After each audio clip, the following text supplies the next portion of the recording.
Okay guys, tulad ng sinabi ko sa inyo kanina, after half an hour, pwede na nating pakawalan yung bago nating biling siklid na Oscar, albino Oscar, at saka mayroon tayong red-in black na Oscar. So, dalawang piraso mag-asawa binili natin. So, pakakawalan na natin dito sa aquarium na to kasi nga naka half an hour na mahigit. So, pwede na yan. Na-adapt niya na yung temperature niyan.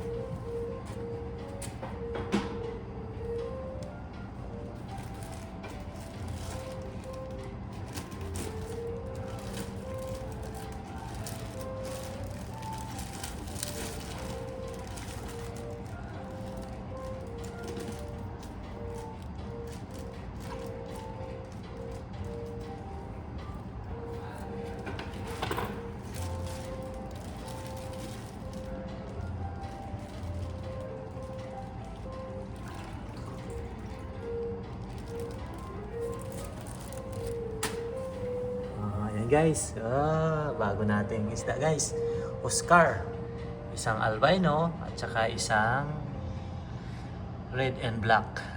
Ganda niya guys.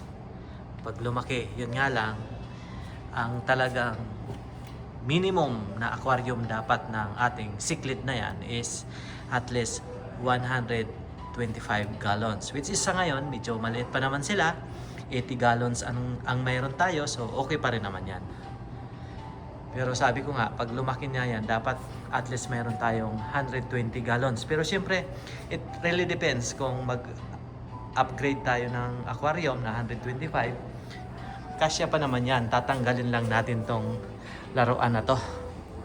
Para pag gusto nating mag-upgrade ng 125 gallons na aquarium para sa ating cichlid, pwede naman siya. So sa ngayon, for the meantime, dyan muna tayo sa 80 gallons kasi 80 gallons naman to guys. Medyo malaki-laki naman yan sa ngayon na medyo maliit pa naman sila. Pero itong Chevron na cichlid ko, malaki na yan. Pero hanggang ganyan na lang yan, di naman na talaga yan lalaki pa. Compared dito sa mga Oscar na yan, lumalaki din yan hanggang ano yan 16 to 18 inches din yan lumalaki ang Oscar. So ngayon, ano pa naman siya, 2 inch pa lang naman siya. So okay pa yan dyan. So maganda pa yan sa kanila. Malaki pa yung 80 gallons sa kanila. Wala kasi akong makitang ibang guys. Makitang ibang magandang isda. Parang naboboring ako ditong tingnan sa isda ko ngayon kasi apat lang. So at least ngayon nadagdagan natin. Bale 6 na sila. 2 Chevron, 2 Oscar, isang ano yun? Ito, yellowtail na din yan ng parang African din. Tapos mayroon tayong isa na yun, maliit.